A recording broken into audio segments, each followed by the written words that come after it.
Hello friends, आप सबका स्वागत है हमारे यूट्यूब चैनल आरके टेक्निकल पर। इस वीडियो में हम लोग गवर्नमेंट पॉलिटेक्निक कॉलेज आदित्यपुर के विषय में बात करेंगे। आदित्यपुर कॉलेज आपको कितने रैंक तक मिल सकता है और आदित्यपुर कॉलेज में कौन कौन सा ब्रांच है, कौन सा ब्रांच में आपको कितना रैंक तक में मिल सकता है। इसके अलावा बात करेंगे कि आदित्यपुर कॉलेज को नंबर 1 कॉलेज क्यों बोला जाता है। तो अगर आपको आदित्यपुर कॉलेज में एडमिशन लेने में इंटरेस्ट है तो आप लोग ये वीडियो लास्ट तक जरूर देखें। तो आइए बिना लेट किए वीडियो को स्टार्ट करते हैं। तो सबसे पहले दोस्त मेरे बात करते हैं कि आदित्यपुर में टोटल ब्रांच कितने हैं। तो आदित्यपुर में टोटल 4 ब्रांच आपको देखने को मिलता है, जिसमें कि इलेक्ट्रिकल ब्रांच है, मैकेनिकल ब्रांच है, कंप्यूटर साइंस ब्रांच है और मेटलर्जी ब्रांच है। तो टोटल 4 ब्रांच है। अब सीट्स की बात करें तो हर एक ब्रांच में आपको 45 सीट्स करके देखने को मिलता है। तो 45 सीट आपका मैकेनिकल ब्रांच में है, 45 आपका इलेक्ट्रिकल में है, 45 आपका कंप्यूटर साइंस में है और 45 सीट आपका मेटलर्जी ब्रांच में है। तो टोटल सीट्स का बात करें तो टोटल सीट्स आप लोग का 180 सीट्स आदित्यपुर कॉलेज में देखने को मिलता है। अब बात करते हैं कि कौन सा ब्रांच आपको कितने रैंक तक मिल सकता है।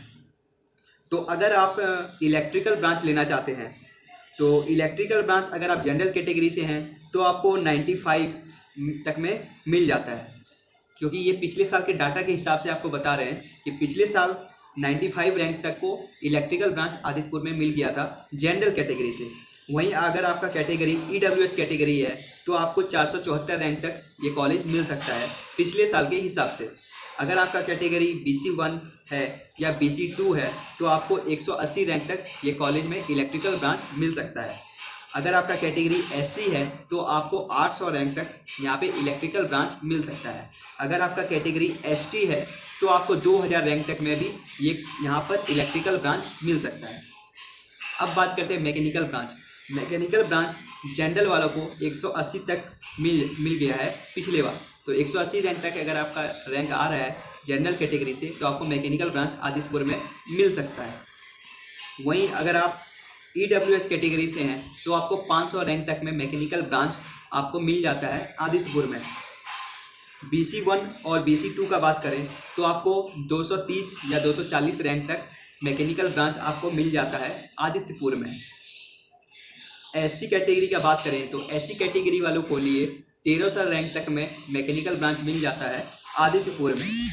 अब ST कैटेगरी का बात करें तो ST कैटेगरी वालों के लिए 1700 रैंक तक मैकेनिकल ब्रांच मिल जाता है आदित्यपुर में।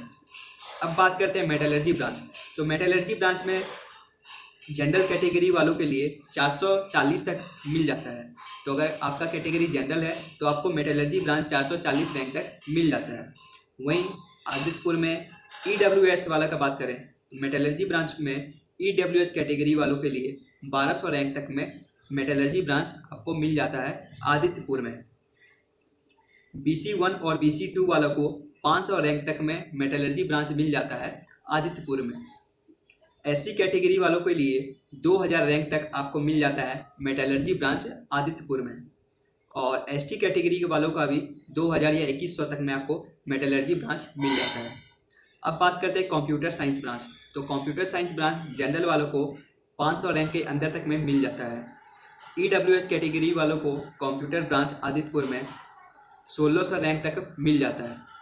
BC1 और BC2 को 1000 रैंक तक में कंप्यूटर साइंस ब्रांच आदित्यपुर में मिल जाता है। SC कैटेगरी वालों को 2000 रैंक तक आदित्यपुर में कंप्यूटर ब्रांच मिल जाता है और ST कैटेगरी वालों को 2100 रैंक तक में कंप्यूटर ब्रांच आदित्यपुर में मिल जाता है। तो ये था कैटेगरी वाइज आपको कौन सा कितना रैंक तक में ब्रांच कौन सा मिल सकता है आदित्यपुर में। अब बात करते हैं हम कि आदित्यपुर को नंबर 1 कॉलेज क्यों बोला जाता है। तो देखिए मेरे दोस्त, आदित्यपुर का आप इंफ्रास्ट्रक्चर देखेंगे, बिल्डिंग्स देखेंगे तो वो सबसे पुराना, सबसे खराब देखा जाए स्थिति है उसका बिल्डिंग्स का। मतलब बिल्डिंग पूरा जर्जर है, क्लास कैसे होता है ये भी कह पाना मुश्किल है, क्योंकि इंफ्रास्ट्रक्चर पूरा कॉलेज का बिगड़ा हुआ है। लेकिन मेन है वहाँ पे प्लेसमेंट होता है बच्चा का। जो भी बच्चा वहाँ पे पढ़ता है उसका प्लेसमेंट लगभग 100% हो जाता है। इसके अलावा वहाँ पे आपको कोचिंग मिल जाता है डिप्लोमा का अच्छा से पढ़ाई करने के लिए, जिसके कारण से आदित्यपुर को नंबर 1 में रखा गया। अब कुछ प्लेसमेंट रिकॉर्ड हम देख लेते हैं पिछले साल में कि कैसा प्लेसमेंट हुआ है इस कॉलेज में। मैं ये डाटा बहुत मुश्किल से निकाल पाया हूँ, तो आपको ये डाटा के हिसाब से बताता हूँ कि इस कॉलेज को नंबर 1 क्यों रखा गया है। तो आप प्लेसमेंट रिकॉर्ड देखें पिछले कुछ साल में।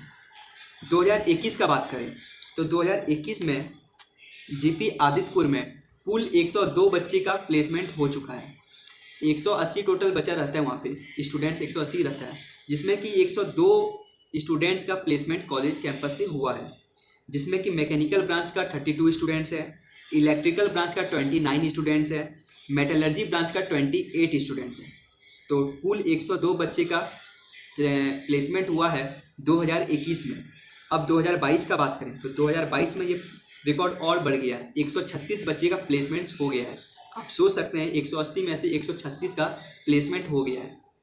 उसमें से मैकेनिकल का 34 स्टूडेंट्स है, इलेक्ट्रिकल का 42 स्टूडेंट्स है। सोच सकते हैं 45 बच्चा तो स्टूडेंट है ही इलेक्ट्रिकल में, जिसमें से 42 का यहाँ पे प्लेसमेंट हो गया। तो आप सोच सकते हैं प्लेसमेंट रिकॉर्ड यहाँ पे कितना अच्छा है।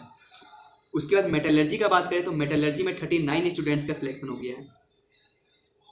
अब 2023 का बात करते हैं। 2023 में 121 बच्चे का टोटल प्लेसमेंट हुआ है, जिसमें कि मैकेनिकल का 35 स्टूडेंट्स है, इलेक्ट्रिकल का 31 स्टूडेंट्स है और मेटलर्जी में 45 का प्लेसमेंट हो गया है। आप सोच सकते हैं कि प्लेसमेंट रिकॉर्ड इस कॉलेज का कितना सॉलिड रहा है पिछले कुछ वर्षों में, तो जिसके कारण से ये कॉलेज जो है नंबर 1 में रहता है। अब ये भी देख लेते हैं कि यहाँ पे कौन कौन सा कंपनी आता है। तो कंपनी का अगर बात करें तो यहाँ पे L&T कंपनी आता है, टाटा पावर कंपनी आता है, जिंदल आता है, उषा मार्टिन्स आता है, JSPL आता है, JSW कंपनी आता है, मित्तल आता है। इसके अलावा भी ढेर सारी कंपनी है जो यहाँ पे विजिट करता है। और यही एक ऐसा कॉलेज है जिसमें कि CS ब्रांच वालों का भी सिलेक्शन हो जाता है, कैंपस प्लेसमेंट हो जाता है। तो अगर आपका रैंक अच्छा आया है, जैसे कि मैंने रैंक बता दिया पिछले वर्ष के हिसाब से कि कितना रैंक तक ये कॉलेज मिला है, अगर उसके अंदर आपका रैंक आता है तो आप लोग श्योर रहिए लगभग कि आप लोग को कॉलेज मिल जाएगा। और अगर आपको ये कॉलेज मिलता है तो आप लोग यहाँ पे ज़रूर एडमिशन ले ही लें। तो ये था JP आदित्यपुर से रिलेटेड कुछ इम्पॉर्टेंट बात जो आप लोग को जान लेना था यहाँ पे एडमिशन लेने से पहले। अगर आपको ये वीडियो पसंद आए तो लाइक करें और सब्सक्राइब करें और ज़्यादा से ज़्यादा शेयर करें। अगर आप लाइक और सब्सक्राइब करेंगे तो फिर हम अगला वीडियो में इतना मेहनत करके आप लोग के लिए फिर बनाएंगे दूसरा कॉलेज का भी। इसके बाद मैं धनबाद, दुमका, रांची ऐसे कॉलेज का भी धीरे धीरे मैं बनाऊंगा। अगर आप लोग अपना प्यार दिखाएं तो मैं पूरा मेहनत करूंगा। और ऐसे ही इन्फॉर्मेटिव वीडियो पाने के लिए चैनल को सब्सक्राइब करके जुड़ जाइएगा। Thank you.